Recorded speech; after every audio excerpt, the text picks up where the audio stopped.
Okay, so first of all, we're gonna talk about adult renal masses. Okay, so essentially any adult renal mass, unless mentioned otherwise, is an RCC. That's how you have to treat it. So we will first learn about this approach as to how do we image, what is the protocol, very very important. Okay, so what is the protocol when you are imaging a renal mass? How do you plan the CT is the investigation of choice, and MRI is reserved as a problem solving tool. Okay, so we'll not always start off with an MRI like usual, and we'll start off with a CT, and in cases of doubt we will do MRI.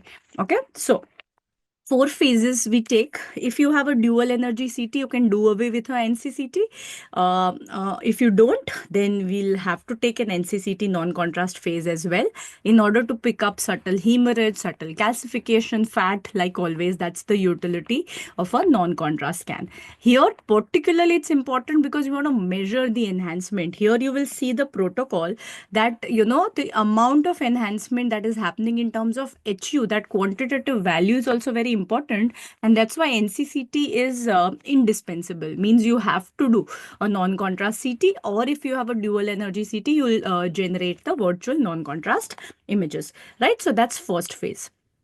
Then we give contrast and take a phase at 30 to 40 seconds, which is corresponding to what phase in terms of early arterial or late arterial?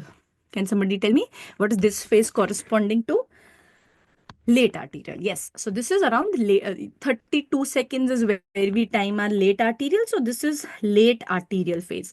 The utility of this phase essentially is to pick up hypervascular masses. Okay, so if a mass shows enhancement at 35 to 40 seconds, it means that it is hypervascular. So that is the utility of the corticomedullary phase. And this is the phase that will show you the vessels, the renal artery. So you can see here, this is the corticomedullary phase, this is the corticomedullary phase, and this is where you are seeing that there is a hypervascular phase. In this case, when it is a hypovascular phase, you can see that this phase is only creating confusion. So the only utility of this phase will come in hypervascular, and we'll talk about it. But at the outset only, you should know that clear cell RCC is the prototype of hypervascular masses. Yeah.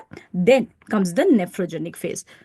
Then comes the nephrogenic phase at 100 seconds, which is even delayed as compared to the venous phase, right? So this is the main phase where you are going to pick up renal mass, because this is where the cortex is going to be much more enhancing than the mass. Okay, so this is where the mass stands out by the virtue that it is hypodense as compared to the rest of the kidney. So look here, this is again the nephrogenic phase. So this is corticomedullary, this is nephrogenic.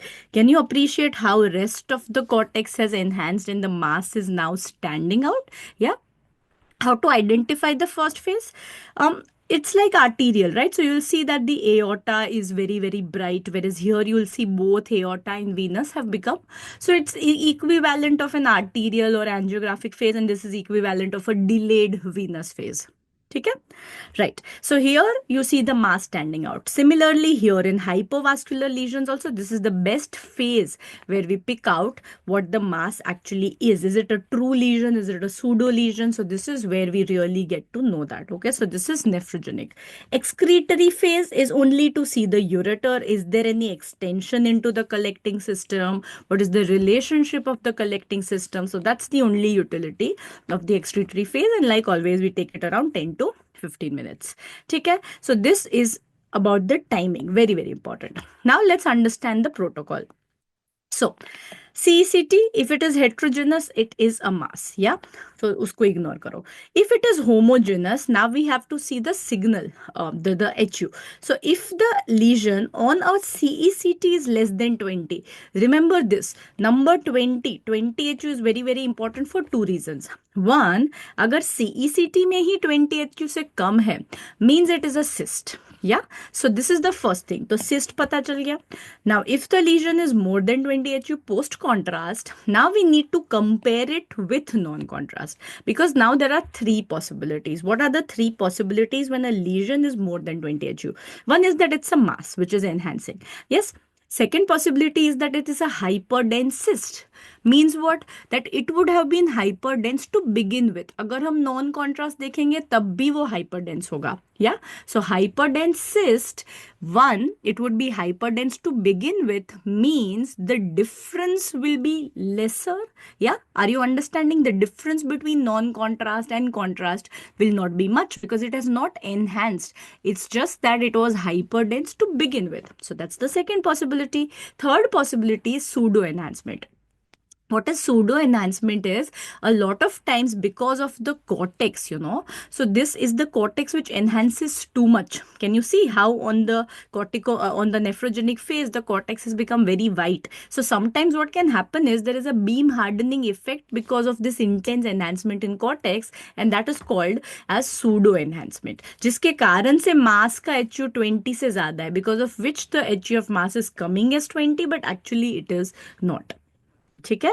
So 3 possibilities. So for that, any lesion more than 20 HU, now we have to compare it with the non-contrast. If the enhancement has been, if the attenuation difference is more than 20, again the number 20 comes. Matlab, if it is enhanced by 20 HU or more as compared to NCCT, means it's a true mass. Yeah. So two moral of the stories, अगर CCT पे ही 20 से कम है, it's a cyst. अगर enhancement 20 से ज़्यादा है, it's a renal mass. Remember 20, very very important. Yeah, I'm still getting to pseudo. Wait. अभी एक one step at a time. 20 clear हो गया. Then हाइपरडेंस सिस्ट का क्या मतलब है? हाइपरडेंस सिस्ट मीन्स एनसीसीटी पे भी अटेन्युएशन मोर देन 20 था. So the difference is less than 20 HU, means the enhancement is not more than 20 HU, means it was hyperdense to begin with. So these are our two main differentials that we really want to know, whether it's a true mass or it's a hyperdense cyst. Another thing where again the attenuation will be less than 20 HU, because what is pseudo enhancement? It's also a cyst only. It's a cyst which is looking like it's enhancing because of beam hardening effect. So there also we will find कि NCCT में उसका HU minus, I mean less than 20 है. So what that means is, so this one is pseudo enhancement, means it's a cyst which is mimicking a solid mass. So as soon as I do a non-contrast, now there is nothing to mimic. There is no beam hardening in non-contrast. So then it shows its true colors and we see that it is cystic. Yes, so that is what you need to remember. So 20 is very important. Less than 20 HU in CECT, in NCCT matlab cyst. Enhancement more than 20 HU matlab solid mass. Enhancement less than 20 HU matlab cyst. So this is what is the moral of the story. So it seems complicated on the surface, but otherwise it's really easy. It's really cool. Yes, I hope this is clear. Yeah, so now see this image. So you're getting confused by beam hardening. See this. So this is a cyst. Can you see this? कि NCCT पे उसका density 14 HU है. CCT करा तो इसका density 31 HU आ रहा है. क्यों 31 HU आ रहा है? This looks like a cyst only to us. Why is this 31 HU? So this is what we are trying to say here, that probably because of this being so white and there is some beam hardening, because of it the HU is coming falsely high. Pseudo enhancement. Are you understanding? क्यों? Because इसको हमने plus 20 HU देखा है in CCT. If it was less than 20, then we would have no problem calling it a cyst, but now more than 20 matlab now we are confused. How is this a solid mass? So this is pseudo enhancement and you can easily confirm on MRI that it is indeed a cystic mass. Okay, so small difference in Hounsfield units can be measured in renal cyst on CCT due to beam hardening. I hope this is clear. Okay, so इस पे इतना stress नहीं लेना है. Mainly बाकी दो समझ लो. अगर ये समझ भी नहीं आ रहा अभी भी, then just understand this much and we are good to go. Okay, so that is about the approach, the most important part. Now I will come to this later, but first I want to give you a brief overview, and that is the most important essence of this class. If you remember this, iske baad our class will go in a breeze. We just have to see cases. So right now the most confusing thing about renal masses I'm about to teach you. So when we go to renal masses, there are few obvious ones जो आपको देख के ही पता चल जाएगा. What is that? AML. Yes, how will I know it's AML? Because it is macroscopic fat. The moment I see macroscopic fat, it is AML. How will I know whether it is an oncocytoma or a chromophobe RCC? What will that show us? Central scar. Yes, so that will show us a central scar. क्या doubt पूछा था?